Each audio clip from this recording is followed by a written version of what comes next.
good afternoon to all of you. I welcome you back to our particular course, that is Management Control System, which has been coded as MMPF 003. Already we have seen block 1, where we saw the introductory part of Management Control System, how we can design it. Then in block 2, we went on to see what are the various techniques for management control, and in this particular block 3, we are looking at management control process. Already in the particular block, we have seen things like the various kind of uh, activities that is taken by organization or a business unit in order to have managerial control. Today, we shall be focusing on the reward and compensation that is usually found in the business world for the employees, for the management also, or also we can say for the stakeholders. Now, here we are talking of two terms, reward and compensation. Now, these are two words which all of us have been acquainted, we can say from our childhood days. When we go through our education process, that means we are reading through, suppose, the school level from class standard 1 to standard 10.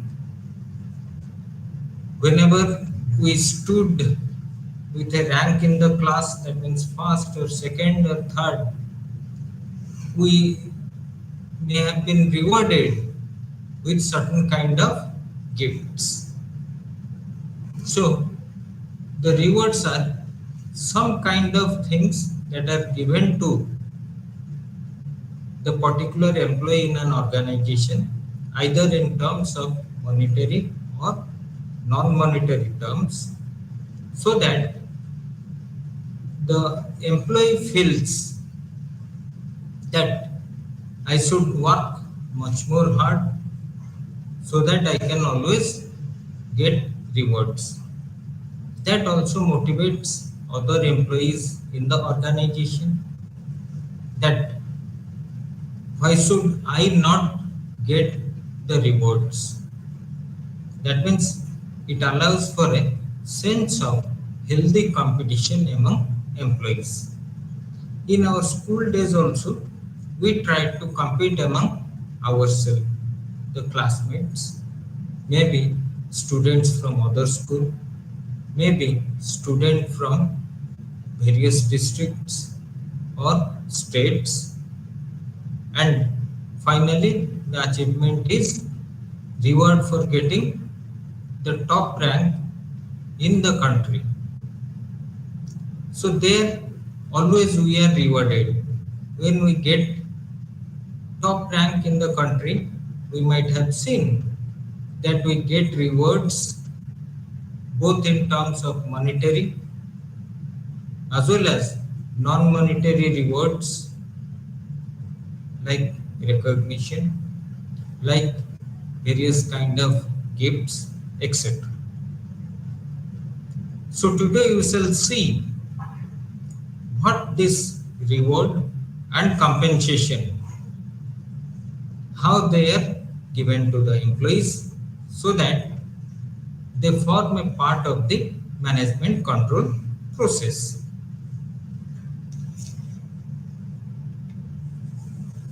Now let us get ourselves introduced to the term called as reward. Also we may call it as incentive, reward or incentive. Whenever one is working in an organization, we know that to achieve the target or to achieve a target in a given period of time, the employer gives an incentive. So, reward or incentive is anything that attracts an employee's attention. Now, whenever we join any kind of organization, our focus is how to attain a certain level of performance. That means if we perform above that particular level of performance, then we may be given various kind of incentives by the employer. We might have seen that suppose somebody is working in an insurance sector. In order to get incentives, they have to achieve certain kind of targets. Targets in the sense that the policy collection. Now, if we do that beyond a certain level, apart from the general pay that we receive for the policy collection, we get incentives. And this gets higher and higher as we get more performance into our employment. So we say reward or incentive is anything that attracts an employee's attention. Now, when we know that we shall be rewarded or we can get incentives, that makes us or acts as a stimuli. Stimuli means it ignites something inside our mind that I shall work better. That means the employee thinks that if I work better, I have a chance for getting reward or getting incentives. Now, these reward or incentives are usually in place by the organization for the employees in order to motivate them. When we say them, it may be individual employees or it may be the group of employees.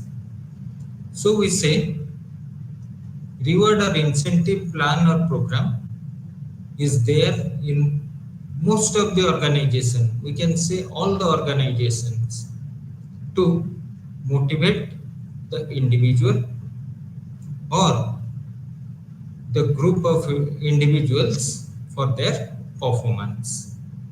That means if the individual or the group attains the target and go above the target performance level, they will be suitably rewarded.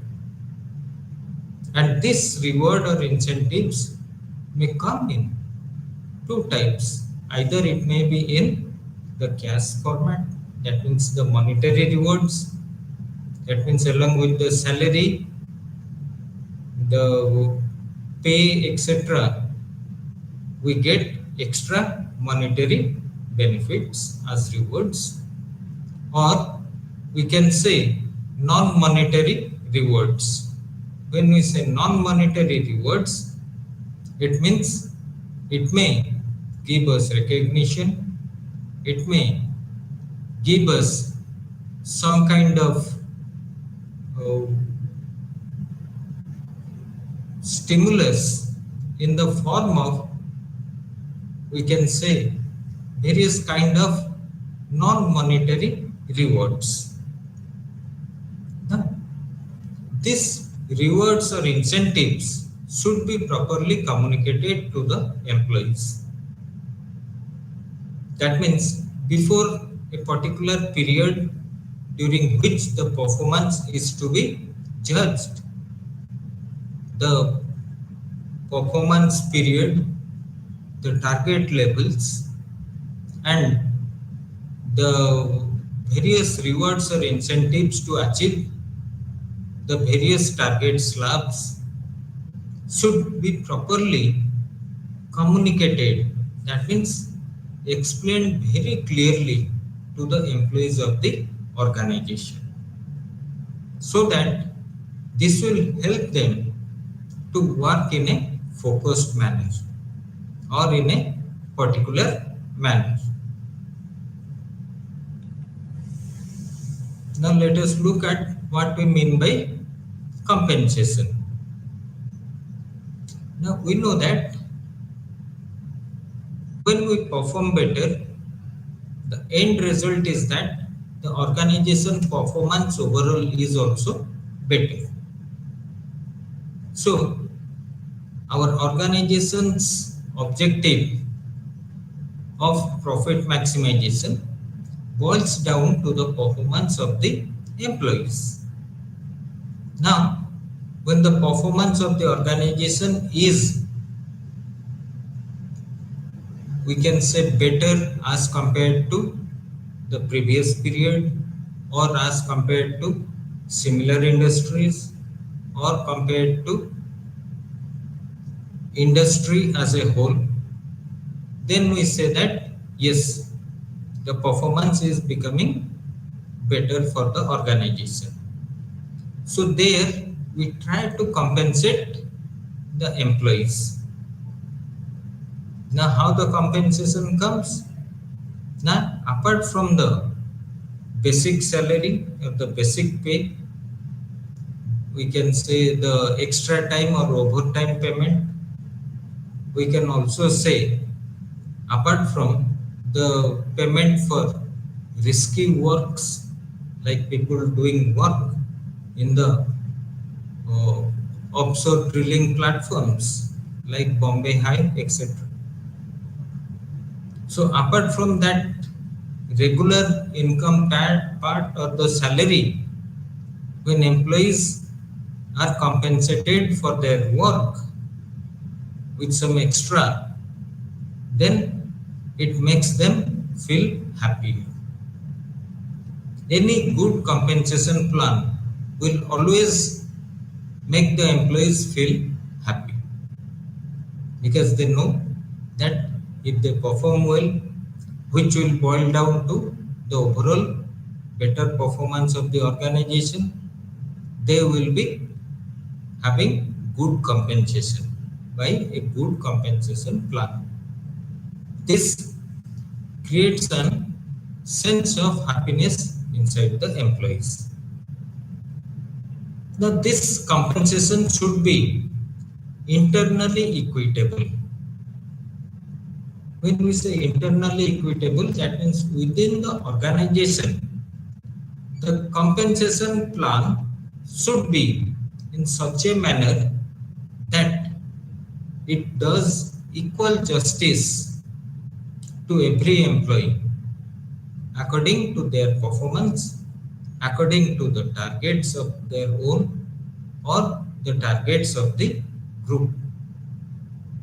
There will be no kind of bickering between the employees that one has a different compensation plan than the other one. So the compensation plan should be justified in a equitable manner, so that every employee will feel that yes, the compensation plan with whatever is given to all the employees are same for me also. There is no question of any kind of feeling that I am let down. The compensation should be externally competitive. Now, when we talk about compensation, we are not the only industry that may be working, or only business unit that may be working inside the particular industry sector. There may be different organization in the same industry sector. So here the employees should always be looking at which organization is giving a better compensation plan. So this leads to a competition for organization to express their compensation plans for the employees. So the more better the compensation plan is, the better the employees feel about the organization. Now, the compensation is nothing but the payment that is given to the employees on the basis of performance. That means here the performance is based on a particular target. If the employee reaches the target, or a group of employee reaches the target, then we may say that yes, they have achieved the target, they have worked better than the target, so we should pay them some extra apart from the regular salaries. Now, this compensation can be both in terms of monetary as well as non-monetary terms. When we say monetary terms, directly we can say cash. When we say non-monetary terms, we may say that in terms of various kind of gifts, various kind of allowances or perquisites, etc. Now, what does this compensation do for the employees? Now, as an organization, if I have a good compensation plan, then definitely it is going to attract employees to our organization. That means the employees will try to get jobs in our organization. Second is, since the compensation plan is better or internally equitable or externally competitive, the employees feel that there is no need to change the organization for the particular job, because the organization where he or she is working is offering one of the best compensation plans. So this helps the organization to retain the employees. That means employees work in the organization for a long एक बड़ा period of चंदा time. रहता था उनके Or साथ somebody may साक्षात work the total length of Annapurna their करती service है, career क्योंकि in मेरे the घर में organization. Why? Because due to good compensation plan. Now here we can say the turnover or the labor turnover is very less. That means laborers or the workers or the employees leaving the organization is very less. Another thing compensation does is the behavior of the employees. Now, when an organization is having a good compensation plan, the employees, they try to understand the organization's objective, work hard in that direction, and have proper respect for each other. That means the employees as well as the top management. That means their behavior is definitely good.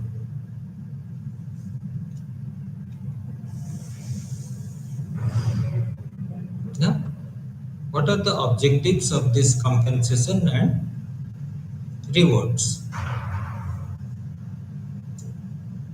When we look at the objectives of compensation and rewards, the first thing is it accomplishes labor market function. Now what do you understand by it? When we talk of labor market, that means it is the economy where the possible candidates for becoming employee in the organization are available. Now, this labor market functions in simple demand and supply way. So, more the labors are there, demand of the labors are less, then there is a fierce competition to get into the jobs. And always there is a race to join that organization which will be giving better rewards or compensation plans. Now, if a certain organization is giving good rewards or has a very good compensation plan, then it will be attracting good laborers or the workers or the employees from the whole of the economy. That means the geographical location of the economy. So in that way, rewards accomplishes the labor market functions. It channelizes better laborers or the employees to an organization where compensation or rewards are also better. The second objective of compensation and rewards is to facilitate control of wages. Now, every employee joins an organization with a certain expectation. What is this expectation? Now, for the time they are devoting, that means the work they are doing for the organization in a certain time period, usually it is a monthly basis, they require some kind of salaries or payments, or in other words, the wages.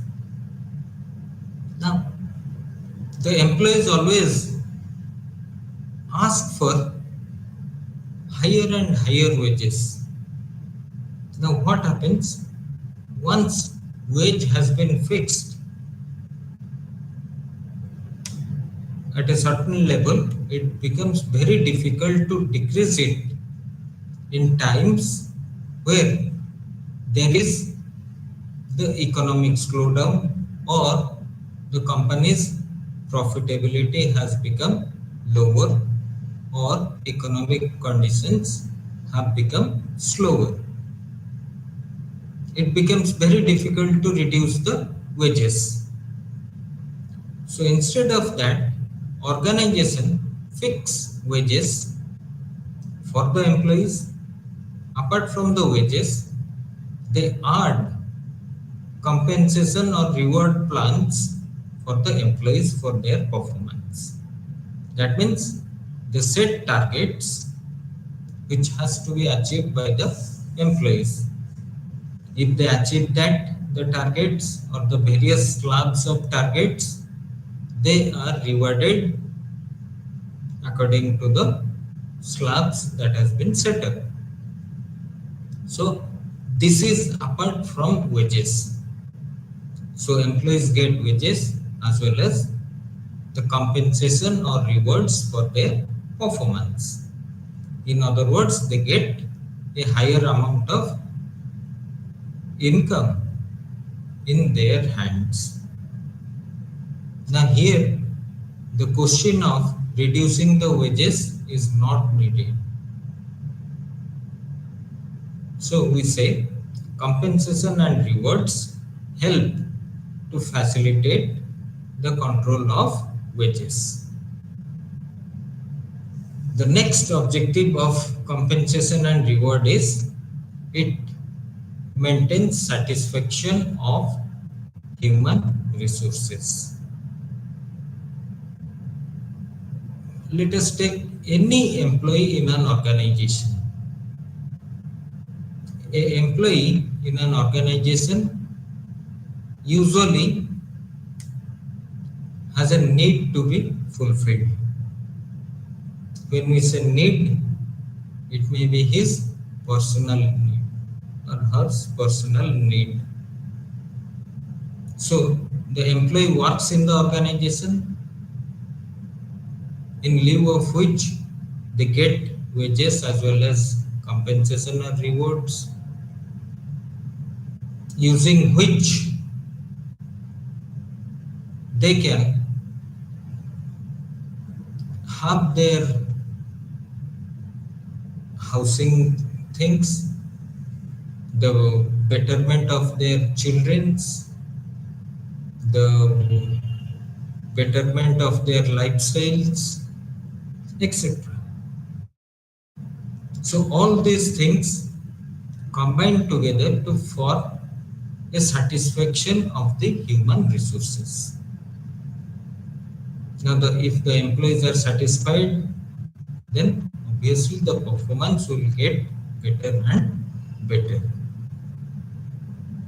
Now, another aspect we can say is, in order to get rewards or compensation, the employee has to be clearly communicated regarding the various target slabs or the time period or the amount of rewards or how the rewards are going to be paid.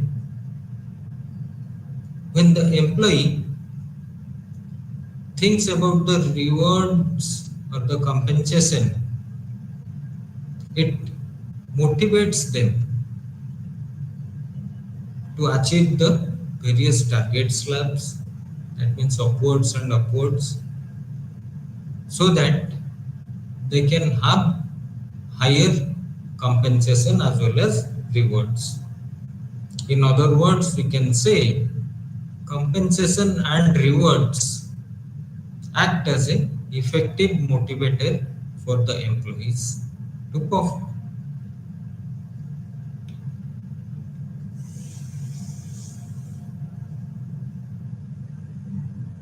Now, let us look at the characteristics of the compensation and rewards. Now, when we talk of compensation,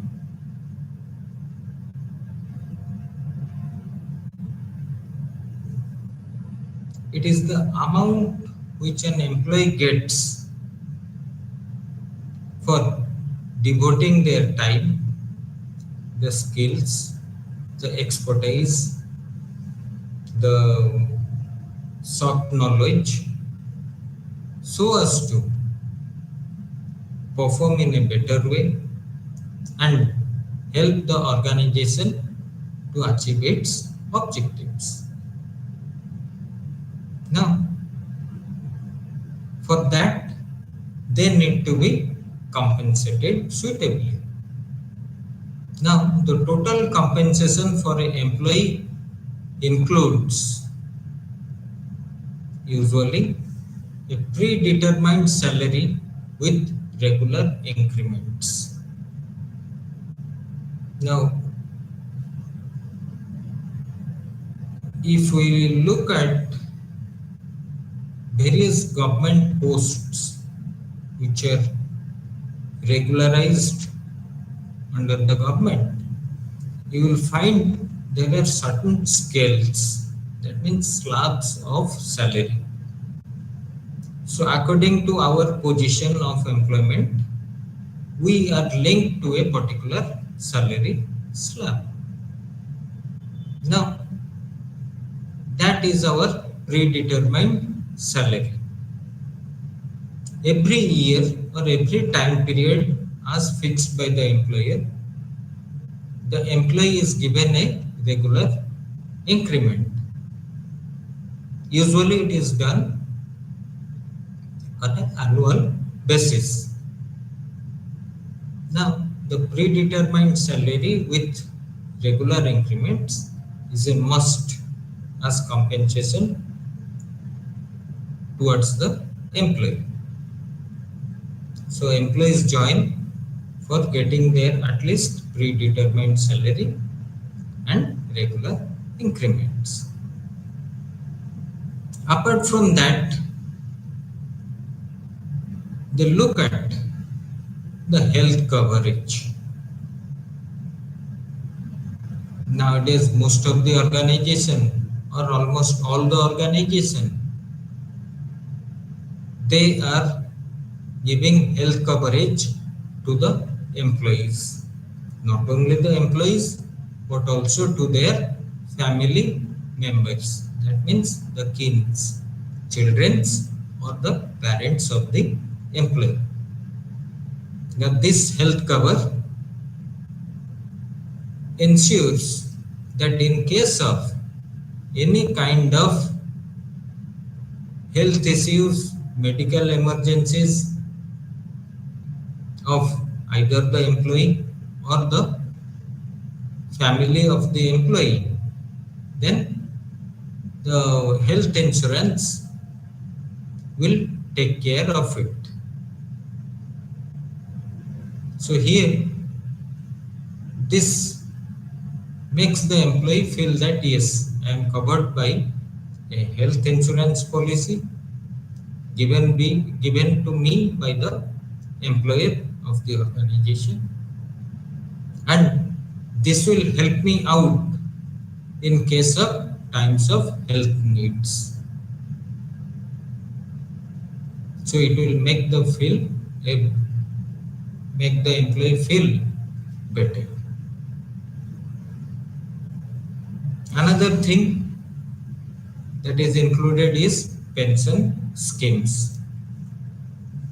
Now, all of us have a serving period, that means the time for which we can work in an organization.